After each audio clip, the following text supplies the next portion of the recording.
Well, it was a good team win. That's how I look at it. That's how I always look at it. Without the guys up front blocking, without the guys outside catching, without our run game, you know, going, I wasn't. None of that for me was possible. And without the defense getting that stop against a good offense, I don't think we'd all be here talking about the win that we had and the accomplishments that everyone on our side of the ball had. So.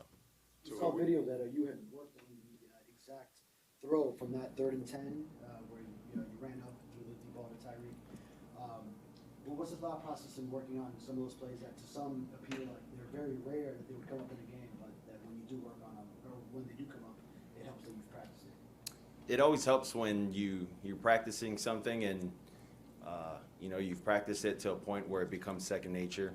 That's a point of emphasis that I've had this off season, and it's also things that we've been able to work with our guys this off season as well, with our receivers, with our backs, is when plays are broken, when the first read's not there, second and third read's not there, or there's pressure, where guys need to be, where guys are going to be in certain times when the pocket breaks down.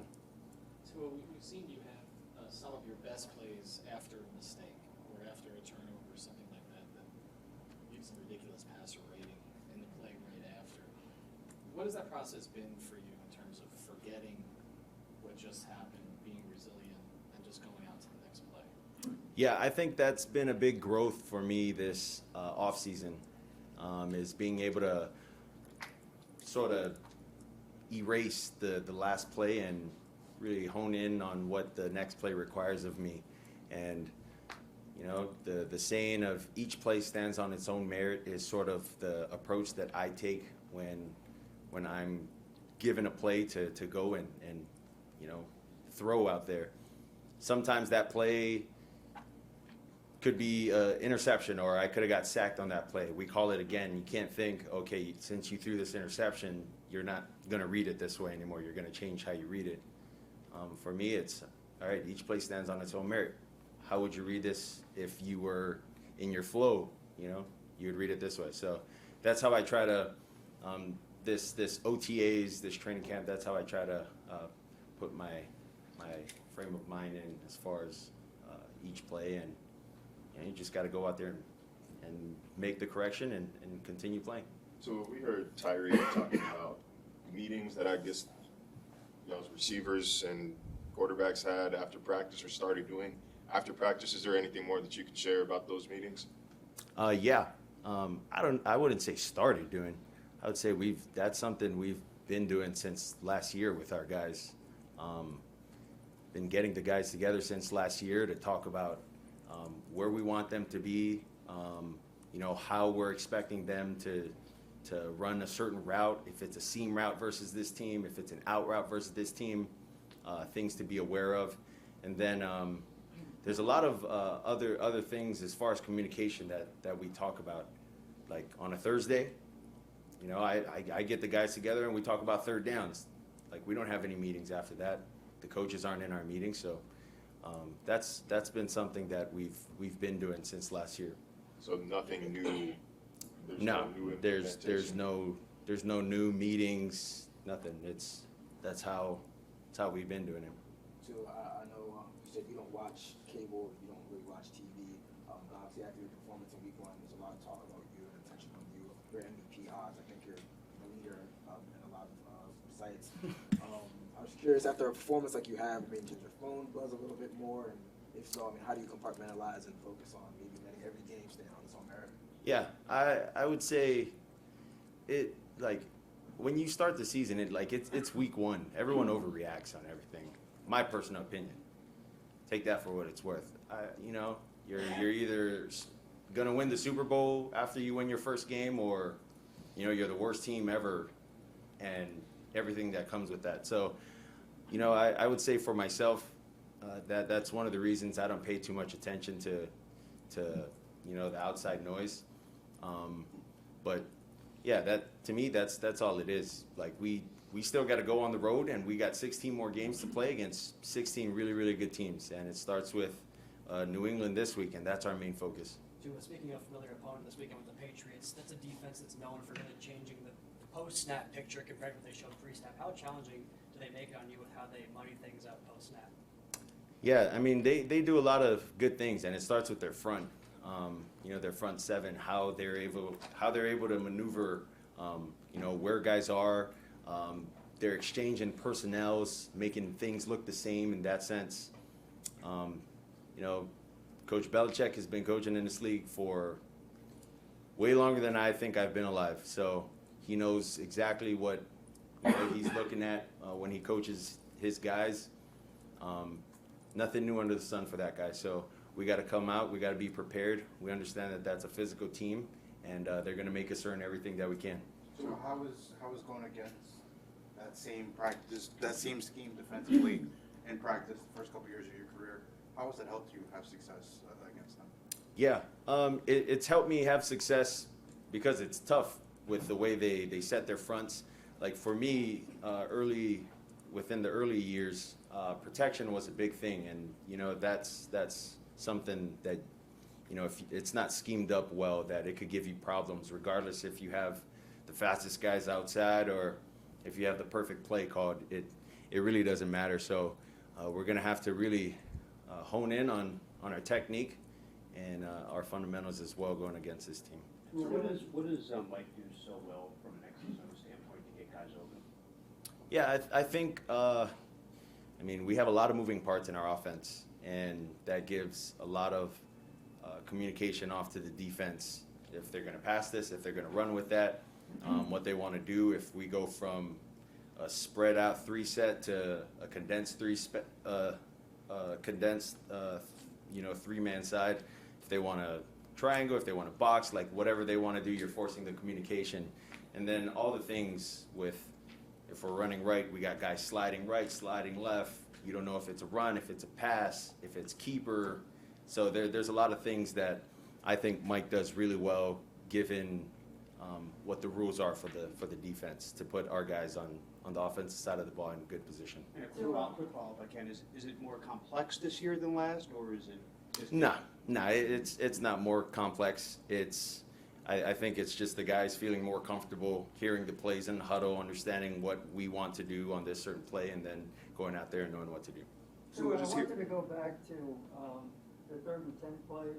That traveled like 50 yards in the air, and you've been taking deep shots this past week anyway. You took more deep shots than just about anybody in the NFL.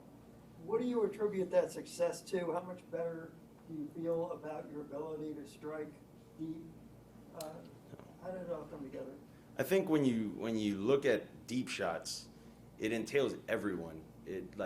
For those watching, it's like you can't just take a drop in the NFL and just decide, hey, because everyone says I can't throw the ball deep, let me just chuck this ball deep as far as I can.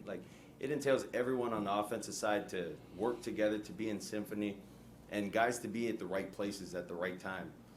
Timing has to be right, and if timing's not right, like when the pocket breaks down and it allows for you to do that, then it does. But being able to do that, that's because of all the guys that I'm surrounded with. Do you think that anyone is still saying you can't throw deep? I don't care. I don't care. 466 is, that's what 466 is if I can't throw deep. Thanks. So I say you're 4-0 against the Patriots. You say what? Every year's a new year. 4-0, 0-4, doesn't matter.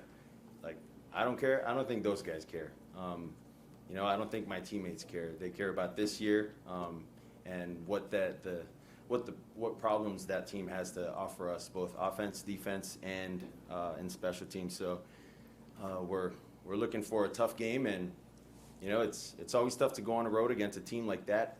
It's against a Bill Belichick coach team, so you never know what to expect. So we talked a little bit about that 3rd and 10 play, but what did you see from your eyes? Saw the play, it looked like a receiver fell down, but can you maybe take us through that play from your eyes? Yeah. Really, I think defensively, they try to play double robber with running Durham through the middle, which is what they did with their linebacker last year, number 49.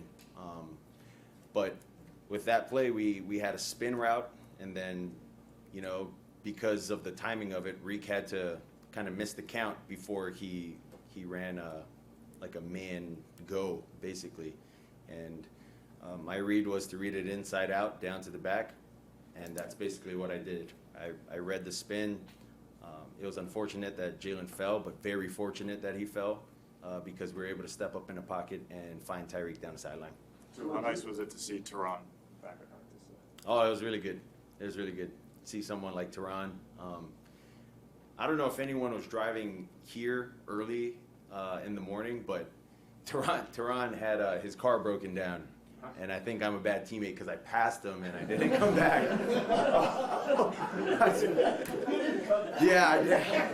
But like I wasn't gonna pull off to the shoulder and just reverse and be like, "Yo, Tehran, I'm coming to get you." But yeah, I seen him, but it was like one of those things. I seen him, but I wasn't sure if it was him. And then I didn't know what he drove to, so it was one of those things where I was just like, "Hey, Drew, I think that was Tehran on the side." He's like, "Oh yeah, that was him." I was like, "Well, I'm here already. I can't go back." So yeah, but it's good to have him back. His leadership, just his presence in the huddle, guys love him. But that doesn't take away from the work that Kendall Lamb has put in, as well as Austin Jackson, and basically all those guys. Connor Williams, Rob Hunt, and then we got Isaiah Wynn. Those guys have done a tremendous job against Bosa and Khalil Mack. So props to them, and I hope that's something that we can continue offensively. I want to ask you about Durham. Obviously, he put up a pretty productive game last week. Is there more potential for what he can do now that he's kind of the featured tight end?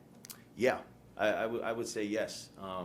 There's a lot that entails, Durham in this offense, and I mean it's a lot. He probably has maybe the second or the third most responsibilities, and that's between Connor. I got to take myself out of that. It's between Connor and maybe Alec Ingold, but he definitely has a lot on his plate, and he makes it work. He's one of those sneaky athletic guys that you wouldn't think could do much with the ball, but I think he's put more than enough on tape that guys need to be cautious about him. So earlier you were see parallels early in your career between you and Mac Jones, maybe the way he's been judged through his first 2 seasons, and now maybe have a chance to get things right with a better system around him. Now finally having an OC, things like that. Yeah, I don't think I've paid attention to the noise of anything for any of the other guys, or basically myself. But I know that Mac's a competitor. I know that he's going to want to make things right. So it's a no-brainer for me that regardless of the outside talk, that he's going to be himself, that he's going to go out there and do all he can to help his team win. But yeah, Bama on Bama. That's what happened last week with Jalen and Mac, and then Mac's got to go again, Bama on Bama. So, we'll see. It'll be fun. Thanks, guys. Thank you.